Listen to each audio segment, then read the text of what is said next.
A haiku presents itself. 1, 2, 3, 4. Return here to me, beloved listen person, for a something. Misogynist change, though not for the better, we've a Were-Badger found.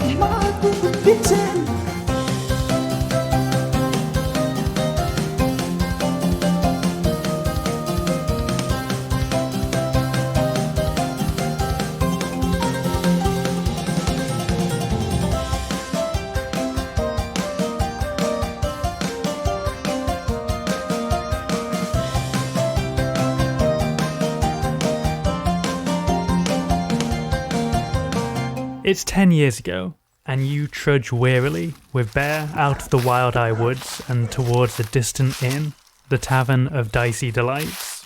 Bear, it was a real pleasure to meet you, and I'm sorry for mistaking you for our good friend Master Duclaw. I will, however, commit my life to you, and I will defend your right to be served in this pub, assuming that there is not necessarily a no bears policy, but a pro-bipedal policy. I'm Morric translating all of this. Yes. Yeah, and so What do you say, Morric? Yeah, What do you say? What you hear back is just two people going. Why, I'm Jump Thunderden, the lovable paladin. I was going to say bard. I'm getting confused with future events. My sense of identity is collapsing as we speak. Bear appreciates your enthusiasm, Jay. Beautiful. All right then. Let's go figure out who runs this amazing looking place that would definitely accept us at our most rabble-rousy. As you approach the Tavern of Dicey Delights, it looks like an absolute shithole. Plaster and stonework crumbles on the outer walls, while smashed windows are lazily covered with boards. Lazily. Fucking hell. If I have to. They just threw it and it's stuck up there. There's no nails. It's a coincidence. Just happened to It's lodge wedged in. perfectly. Yeah. Sellotaped on. All right. Well, I know I heard some coins jiggling around in those pockets, so let's say the next round's on me. Your generosity knows no ends. Shall we, do you have to kick the door down to go into a place like this, or? The door has already been kicked down. Oh, great. Let's just travel into it. Saloon doors. Yeah. Walk through dramatically. As Bear you gets stuck in the frame. Oh no, Push. poor bear. Everyone heave. As you enter, you see a familiar face sat at a nearby table, stuffing his face full of pie. It's Grumpo Duclaw. Master Duclaw, you have already procured the pies. What pie flavour is it, Master Duclaw? He takes a second to finish chewing and swallow and goes, "Oh, my friends, what excellent timing. I didn't think we'd meet again till we reached the Claggy Caverns. Yeah. I've only got pie for myself, but I think I could get us some more. It is, I'm not sure what is in it, Never but ask. it's certainly Number one rule edible. on the road taverns, never ask what's in the pie. Never ask what was slaughtered to make the stew is the phrase that we Yep. all know. And it applies equally to Yep. pies, even more so, some may say. I've never heard that one before, but I will remember it for at least 10 years. If the meat is not immediately recognisable, do not ask what it is. That's a Battlehammer original. Grumpo, Master Dewclaw, and Jump gets on one knee. I previously erroneously swore myself to a bear, this bear, right here, and I point at the bear. But thinking it was you, so I renege on that with all dishonour, not intended, and re-ally myself with you and your cause. You don't even have to tell us where you were. It doesn't matter. I am curious. I love you, Master Dewclaw. If this was the very urgent mission you had to leave us for in the middle of the wood, was to come here and urgently eat a pie. God, I want pies. Can we take a second to just reflect on how fucking great pies are? Yeah. Just a moment of appreciation for pies. Pie. Cool. I can move on. Okay, great. Master, You said something about an inscription on the goblet. Yes, if I was going to... Was it about the menu? If here? I was going to leave you in such a hurry for pie, I'd choose a better venue than this one. And the owner looks over and cries. Bomb Tom Bombadil. He seems to take no notice. Okay. Bomb! Of a bear, a dwarf, a paladin, freaky frog furbolg, guy. and a frog. Yeah, the owner Bomb Tombadil is just completely checked out. What are our other patrons like? Bears, frogs. Oh, it's empty. Paladins. It's just It's empty. It's just Grumpo Dewclaw. He really fucked this place up. You don't want to see him on a pie. He tore this place apart. I'm here to eat pies and kick asses. And I've just finished my pie. And I haven't got a pie yet. So look out, asses. Back in the present, you are still in the middle of combat. Oh. And Babylon Tramway has just chomped his big badgery teeth into the shoulder of Margaret Battlehammer. She rolled a Constitution saving throw to fight off whatever he was trying to infect her with. Whatever. Tetanus. Badger tetanus. Yeah. Gonorrhea, is that how that works? Yeah. I think so. That's how I got it. And with a 17, you feel like you've pushed away whatever infection was potentially I've probably had it already. on you. I must confess, I'm slightly disappointed. Yeah, me too. I wanted to see where that was going to go. Yeah. She looks him in the eye and says, whatever that were, it ain't nothing new. You're going to have to try again harder, Sonny. You want to surprise me with a lovely new disease. Bleurgh, it's your turn. Our disease-ridden friend is in trouble. I must act immediately. Bleurgh says, my turn, once again. Margaret's honour to avenge, and also dead friend. And with that, he's going to try and get back his dagger that he lopped into the floor unnecessarily, it seems. But yeah, he drops down from the head that he is affixed to, and he scrambles to get the dagger. And I think he's going to fucking try and chuck it again, because I do think this is the best chance of getting this dagger into this bear. Okay. To this bear. Now remember how to use your special feat properly this time. Yes, let's maybe actually use Fighting Spirit when I say I'll do it, and give myself advantage on the attack, plus 5 temporary hit points, which I also forgot to apply. Can Jump try and scare the Were-Badger into staying still, for after all, he is royalty. You listen here, Were-Badger. This is the most noble monarch, or son of monarch. He's never quite elaborated that particular detail, but he is royalty, and you better stay still and take that dagger. His dad just owns a nice car. Thank you, Jump, for acknowledging my position of privilege. You're welcome, my liege. Okay. Did roll a 24. I rolled another 2, so this is going to be a perfect replay of how this would have gone the first time, because... Natural 1! No! Oh. Bleurgh, So thank God I remembered to use it this time. Oh, made all the difference. So the 2, right? Because it's advantage. you somersault from the displacer bee's head and do a wonderful forward roll across the floor of the catchpole beacon. You grab the knife up, pulling it from the wood, and then Pause for a moment of like screenshot. and then throw it right back into the ground where you picked it up from. Like it bounces off of a chair just in front of me and then lands right back into the same indent in the floor. I just imagine little Black just looking down at it, going, The opportunity for improvement is near infinite. Morric, it is your turn. I didn't successfully do anything last time, did I? I didn't like pounce on him. I didn't do anything, did I? I'm not. How close am I? Am I close? You're close. You're right up in his business. I'm right up in his biz. All right. If I'm understanding wild shape correctly, I believe I can leave it when I please. Leave it. Yes. So I'm going to do so. I can only use it twice, worth it. but I'm going to quickly leave wild shape. And I'm going to, if I'm right up in his biz, I'm going to use poison spray. So I'm going to extend my hand to his face and go. That's the nicest possible version of Nice. that I could have imagined. He empties one of his sacks. Yeah. It's hidden in the armpit. So Spit sack engage. Badger needs to roll a succeed. I don't know what he has to beat, actually. This doesn't tell me. He has to do a Constitution saving throw, but I'm not. It'll be your... what attack did you do? It's just a cantrip. It's poison spray. So It'll be your DC My spell DC. All right, save so my thing, which was DC 8 plus proficiency plus whatever you cast Right, spells so my with. DC is 14. Oh, oh that's my strong. God, you've got such better poison than me. He needs to do a Constitution saving throw beating 14. He does beat 14, I'm afraid, Oh, Morric. come on. This explains greatly why Messer Issa was never terribly affected by my particular brand of stinky liquid. Stinky liquid. Stinky liquid.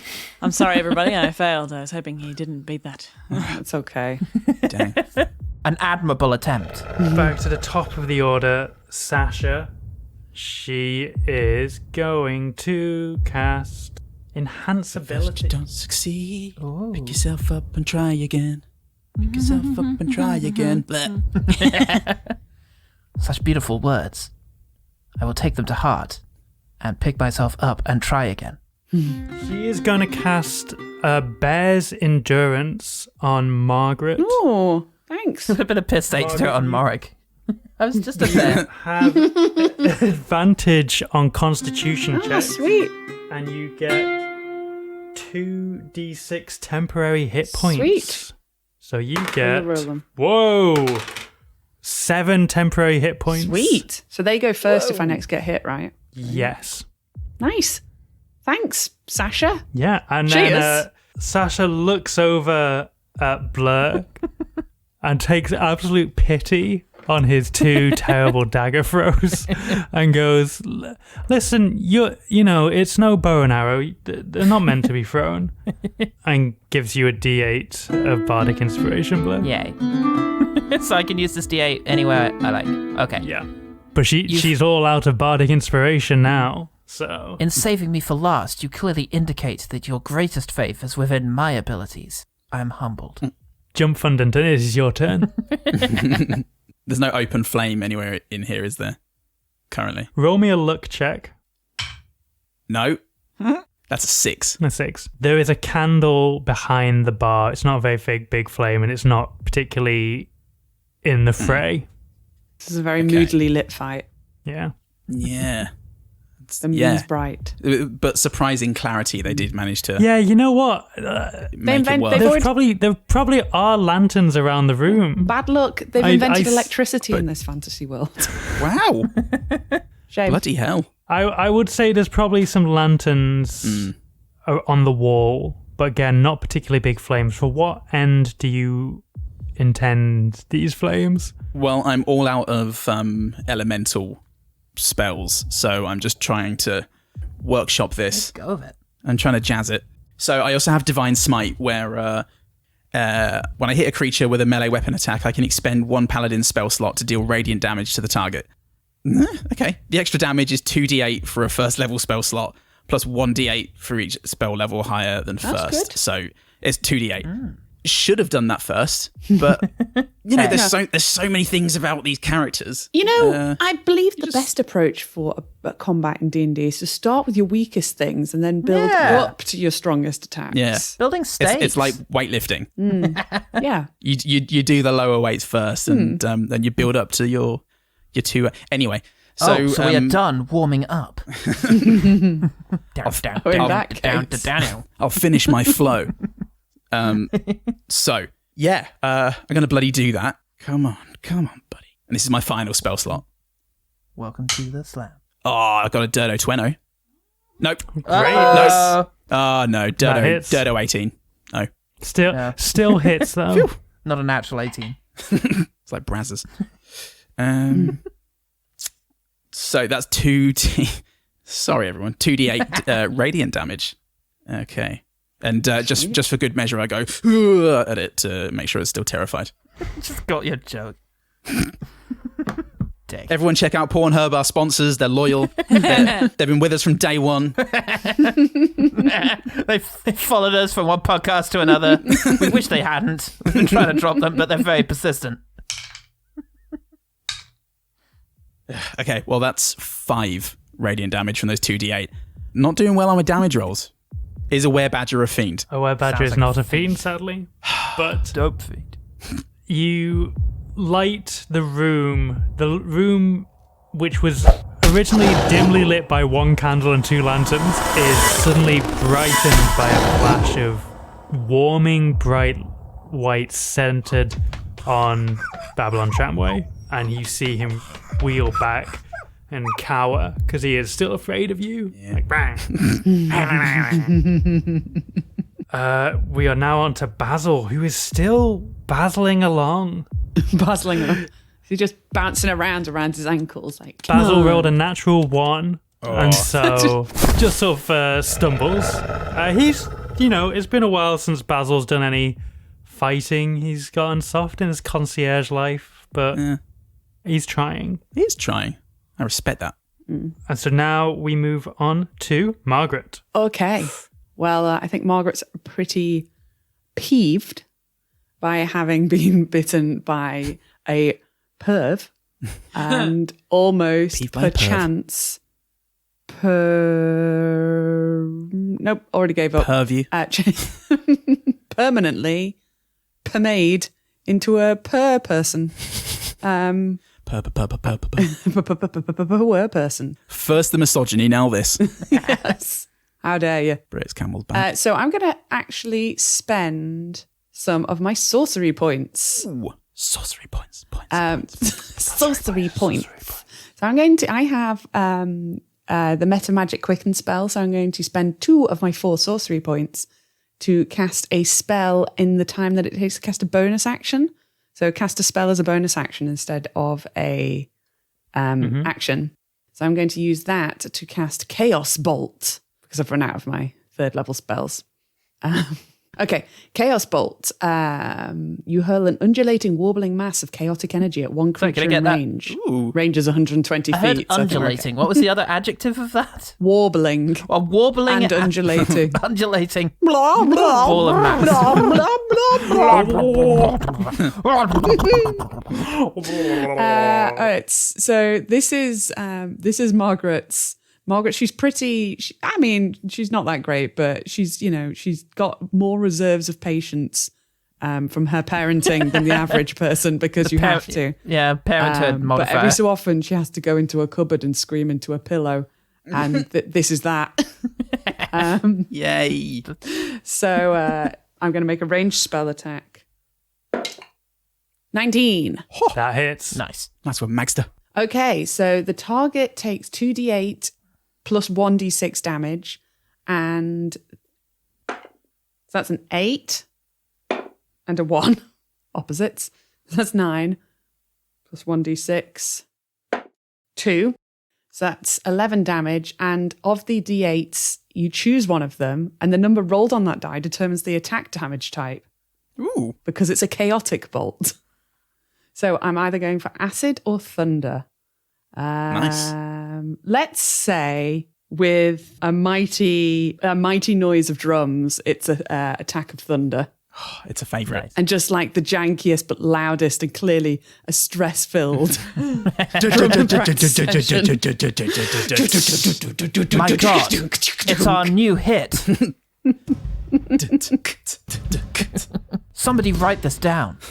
So, not long after the room was illuminated in bright white light, a sudden clap of thunder echoes throughout the room, and you see this badger who was cowering in fear now just crumpled and looking distressed.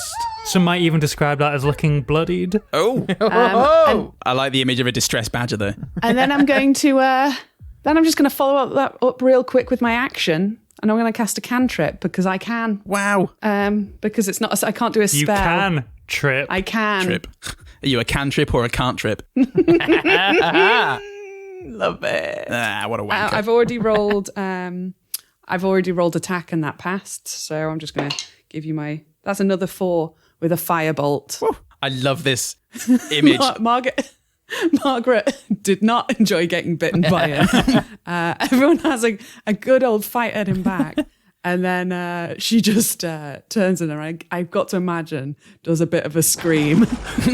And a wave of drum noise followed by a big old stream of fire.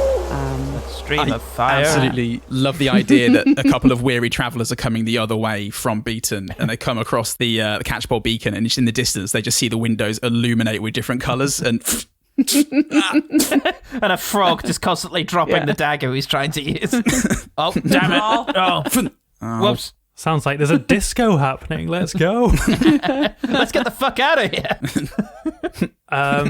We now return to Babylon's turn in the initiative. He is going to attack. Take that wisdom saving throw. How rude. Okay. What did he have to attack? He didn't. So he's still afraid of you. But he wasn't going to attack you. That's all right. He's going to attack Morric. That's right. Everything's working out for Jump. Morric does a 22 hit. Yeah, it does. Okay. What? And does a 15 hit. No. Okay, so only one of these attacks hits. Mighty Morric. 8 points of slashing damage as he wildly brings his claws against your chest. These are the actions of someone that is desperate and panicked. They're not the controlled actions of someone who thinks they are in charge of this situation. But that is Babylon's turn, which takes us to Bleurgh. Okay. Come on, Bleurgh. Come You on. can do it this time. You can do it You've this got time. that knife. My failures thunder, a cacophony of bad, and define me not. And then he goes to pick up the dagger. And he's going to have another bloody go at throwing this damn thing. Uh-huh. This is the heat of combat, so we're going to use Fighting Spirit again. There's another 5 temporary hit points. Can temporary hit points exceed your maximum actual hit Yes, points? but I don't know if they can stack. Oh, interesting. So it might still just be No. 41. Don't think they can. I think you just take whatever's the highest number. Okie dokie, but let's have advantage on this. I've attack. Googled so much there. I think at this point my computer's like, yeah, I know you mean it's D&D, right? Okay, I'm adding to this my idea. Worrying lump NHS. Do you mean the level 7 sorcerer spell? Simply lay cast on hands. No, seriously. Yeah, it's they don't stack, so you just choose whichever the highest number is. All right, fair enough. Derso Twento. That will hit. Oh! Finally hit. Australia. That's the national anthem. Stand up. Right. Damage. Oh, what's the damage on this dagger? It's 1d4, but you can also coat it in your own particular brand of poison. I will coat it in my own peculiar brand of poison. Right, that's a 4, and presumably I'm adding my dex to it, Because it's an attack, yeah, as before. with a weapon. Yeah. Yeah. So that's 8 points of weapon damage. Let's work out the poison. DC 12 Constitution saving throw, please. Natural 20. That's probably a He's resist then. probably going to avoid the poison this time. I mean, I could Google some rules, but I think he's probably going to get away with that. Okay. Shit. But we move over to Morric. What are you going to do, Morric? I'm going to cast Flame Blade. Ooh. A fiery blade scimitar style looking thing will appear in my hand. Now, can I ask, a melee spell attack, do I have to roll? Does it just happen, or do I have to roll You'll for have it? to roll and beat his armor class. Okay, but I don't have to roll to for an action to actually work or No, anything. the It's just, blade all right, will appear and then you will and then I roll for do this. a natural Okay. attack to you. All right, let's see if I can roll any better than previously. Oh, that is a nat 20. Cool. Pew, pew, pew, pew. Nat 20, nat 20. Natto Tweno. Please roll your damage because that Oh, will yeah. definitely hit. And then double that Double. damage for me. Double that damage, son. All right, well, I get 3d6 fire damage. So, 5, 9, 15, 30. 30 points of fire damage. You reel back from these slash attacks, and from your hand suddenly appears a flaming scimitar, which you slash back with just as much aggression as Babylon gave to you, if not more so, and cut and cut and cut, setting his tattered, torn clothing and cloak ablaze as he falls to his knees and collapses in a pile at your feet. You have beaten Babylon Tramway. Morric. Oh my god. My man. You did it without killing me this time. Well done. I'm going to give you a high five. Always an improvement. Morric, my man, I promise you the next plays we come across, you may even be the main character of these. Badgers always fail, where bears rightly triumph. Jump was also good. That was beautiful. Every part of that was true. Where's my mention? Hold on. Margaret Uh, struck true and yes.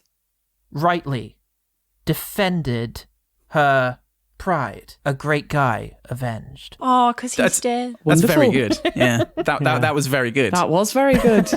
I don't know what else to tell you. I will take that in place of laughter. Sometimes they're just great. And thanks. Yeah, sometimes. Shit, am I getting better at this? Damn. Oh, fuck. You need to up the difficulty level of your haikus. Oh no. Paul, Start getting your drunker. homework for next session is to research haikus, find out some niche variants on it, and do that. Yeah. Maybe you need to eat more dodgy kebabs. Yeah, that's true. Oh, that's right. The fish gave me oily powers that I thought would be Omega-3. counteracted by the hefty batter that I mostly ate. But it seems But they hid a that- vitamin in that batter. No. You left the Oh, fish no. because it's too close to a vegetable. And so the fight is resolved, and Clive and Basil set to work cleaning up the badgery mess that has been caused in the catchpole. You are comped another night's stay in order for you to recuperate and recover spell slots. Fuck yeah. Do we we don't ask too many questions when tomorrow night's stew tastes awfully badgery. I wouldn't look too much into that. You know, waste not, want not is the goblin motto. Yeah. I shall not question it. But the Let's be honest, next we've probably morning- eaten our foes before when we were stuck out on a barren hillside. No, just Margaret. Not only our foes. Is that alas, poor Stephen. Ooh, is this something? Is this something we want to make canon? No. No, that fate did not befall him. We draw a line there. We ate Steve. We ate Steve. Fucking Steve. Oh, God. Hey, Steve. Oh, shit. Hey, does it count as cannibalism Oh, if what's a up? dwarf eats a human? What's up here? Is that not? Is that technically okay? Like, what's the deal there? Can I get away with that? Hey, Jump, you're the closest thing we've got to a religious guy. Just ask Tyr, is it okay? Is that cool? I can be. Tier's giving me a yes face. Okay, great. Yeah. Historically, good Yeah. track record there. The next morning, Sara, when you Tyr? awaken, Petrana is gone. She left in the night, clearly not wanting to You fucking dummy. deal with any of the fallout of having worked for Babylon Tramway. Hey, she owed me 5 golden cards. So you were left in the inn with the goblins and Sasha. And Sasha has the deeds for Upper Coastburg, as well as Forrest's bag of money that you found in his room. And she goes, yeah, this bag of money was probably going to be mine anyway. Forrest was my patron. He supported my music financially. Oh, yeah. He also actually said he was going to be our patron too, because we also do music. So maybe we should just, there's 4 of us, so we could split it 5 ways. Make a bluff check for me. Make a deception check, Okay. please. That's with charisma, right? That's He's it. going to make a... And, oh no, I didn't put proficiency into deception in the end. What kind of mother am I? Mums. It's only a 9. Oh, and I've actually got stats for Stasha now. Yeah, she got a 14. So she knows you're not telling the truth. Boo. But that's weird because Forrest said he could only really take on 1 patron at a time.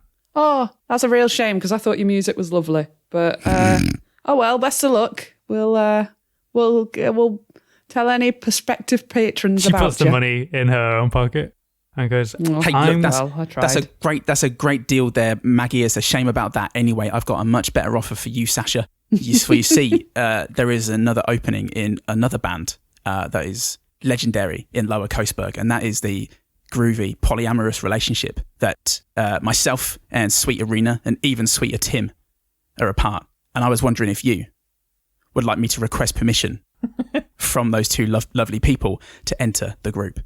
I could write a letter right now. Dear Arena and Tim, it would begin. I hope you're reading this at the desk where we met. yeah, she turns away from Jump and she's like, I'm going to head to Upper Coastburg and I'm going to see Forrest's last intentions for this development to start. And then... Take your gas mask. What's that? I said, take your gas mask. Huh. And your hazmat suit.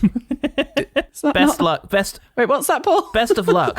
I just rolled a persuasion because you got to persuade people to be in relationships. Yeah, I don't think that's how it works. I don't think I asked you for a persuasion check on this. But I just thought you'd be interested to know. You know, you can say no. You can say no, but I was quite persuasive in that I got a nat 20. Okay.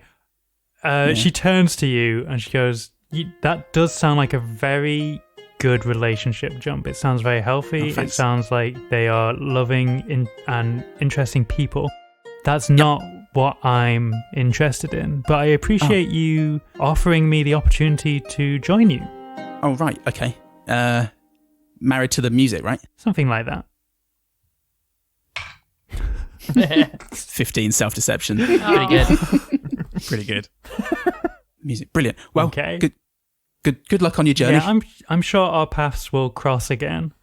Yeah. I'll squeeze Jump's shoulder. Sasha bids you goodbye and heads off on the road towards Upper Coastburg. Bye, my lady. Just leaving you with Basil Bone Thief, who's like, well, I much appreciate all your help in the fracas we had last night. You know what? Honestly, it were good. It were good to warm up a bit, practice. We're a little bit rusty. You've probably not noticed, but we're getting there. That was technically our third fight, sort of. We ran away from one. That don't count. And I died in the other. So this is a great success, actually. Can Jump roll what's memory to see if he remembers or seems to remember that Basil was the captor in their past story. Give me a history check. Give me a past history check. But since it's your own past, you have advantage. Okay. 14. 14. Yes, I would say you remember this very distinctive goblin. So it's just coming back to me, Basil. What's that? Something clearly triggered by Morric turning into a bear, I expect. Because at first, I thought it must be Grumpo Dewclaw out of prison, and I should swear myself to him again. However, I remembered that Grumpo Dewclaw is in prison, and so it was a bear. And I remember the last time this happened to me. And you were there, and as far as I can remember, Basil, you were being very, very bad. Hang on 1 second. If our paths did cross some years ago, I was a different man back then. Did you have a mustache? This is new. This is a new development upon my face. Listen, have I done bad things in the past? Of course I have. Have I murdered people? Maybe. Have I stolen from people? You know I have. But like their bones. Did I buy this business legitimately and turn it into a thriving inn? Yes. And should I not be judged for that now? His words are beautiful, and his gaff is superior in every way to its predecessor. It is a very nice gastro tavern. Do you know what? I think it's time that I ask my diva, Chandra. Chandra? What's going on? Chandra, answer me! I just remembered that I've got a diva, Sarah. Do you remember that? I have a fairy companion. Everyone, including the DM, is confused. But it rings a bell, Paul. Can you remind me what that means? We had a vague chat about it. Yes, we did.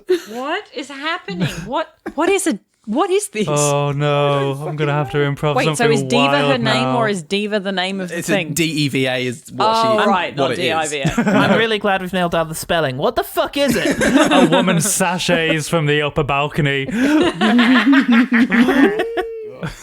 me a sec. He's looking at a blank notebook right now, everyone. He's making this shit up. It's not real. That'd be fun, wouldn't it? Okay. An Asimar, except for one who has turned to evil, so not Jump yet, has a link to an angelic being.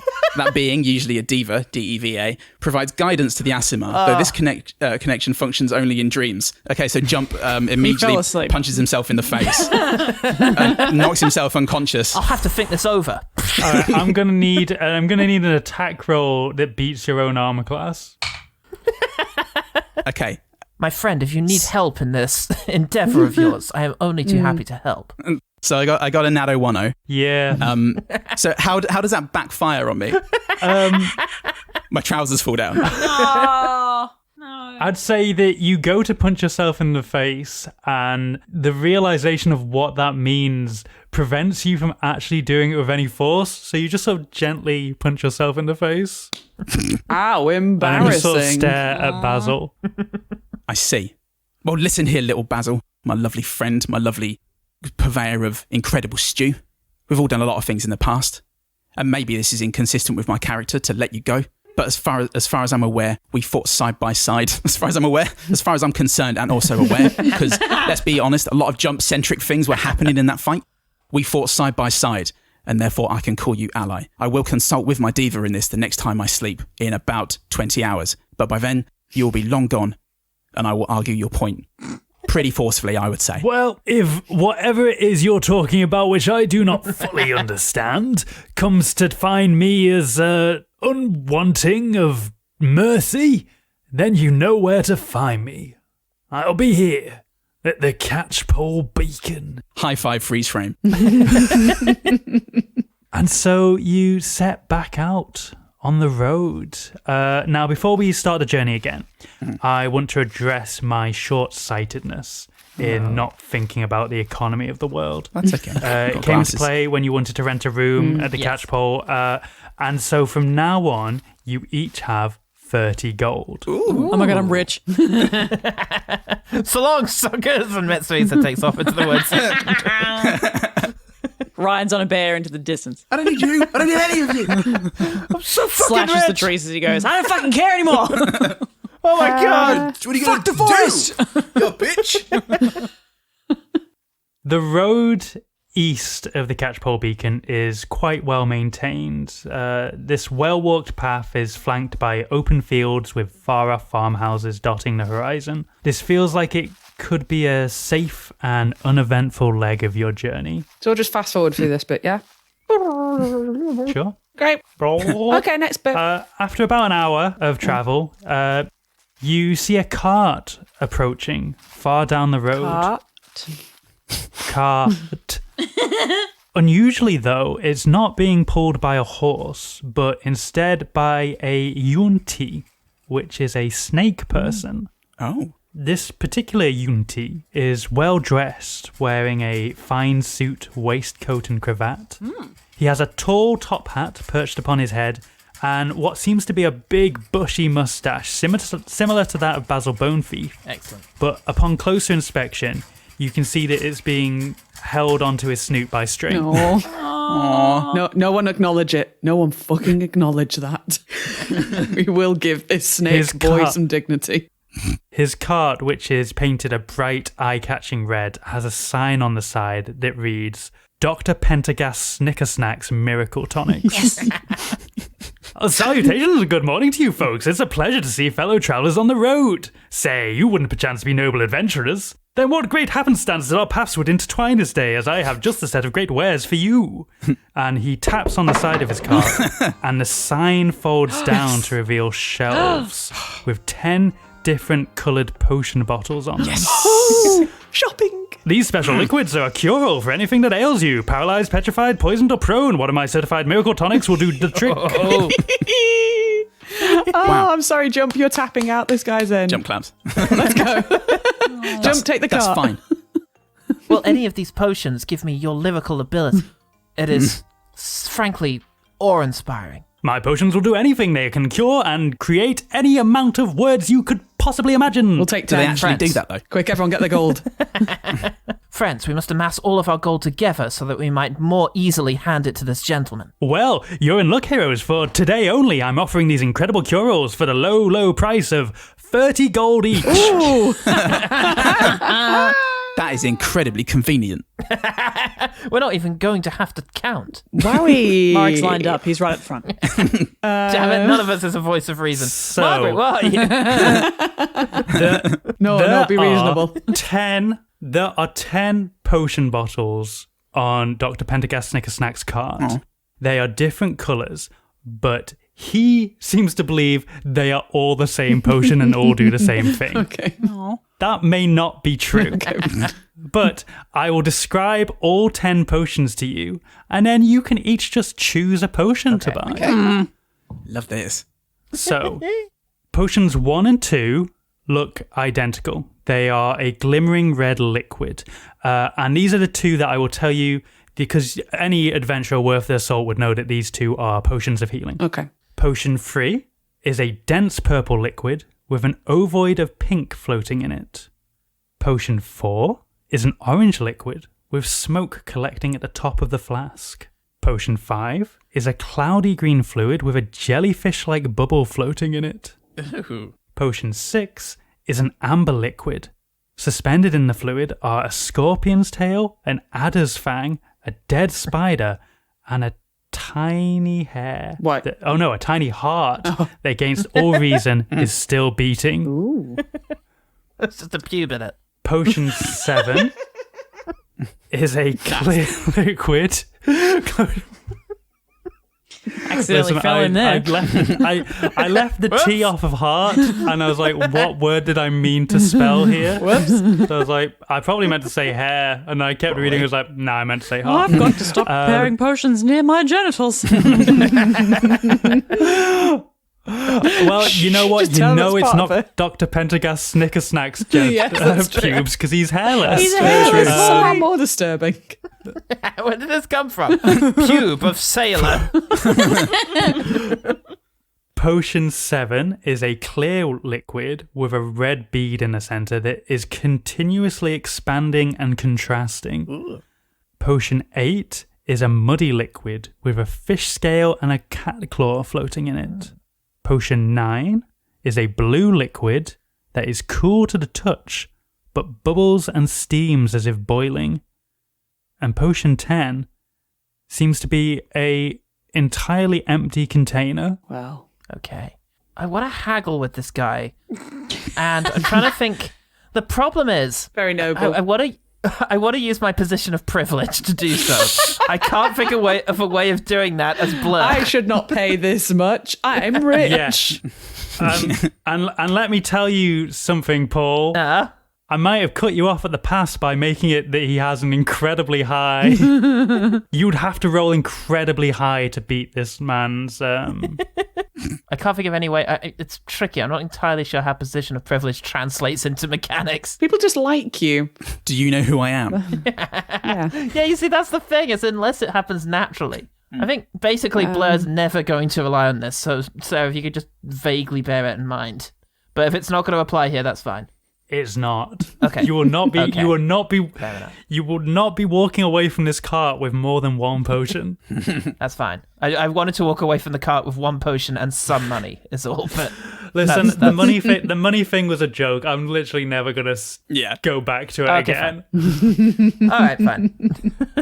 Grand. I shall. So we all just pick a colour, right? Yeah. Well, I'm taking potion 8 with the cat claw. Oh. I feel Interesting. yes, A little What froggy. makes you drawn to 8? it resonates with me. I should have I asked feel that it in is- character, I guess. Go on. Do it. You go to pick up potion 8 and he goes, well, that's a wonderful potion. It'll cure anything from tuberculosis to sleep paralysis. Fantasy gonorrhea. You can never be too safe when it comes to sleep paralysis. It is a leading cause of death amongst grungs when they experience sleep paralysis and then are eaten by a large fish. Oh, poor grung. This potion shall greatly benefit me. Thank you, wise purveyor. Please take all of my money.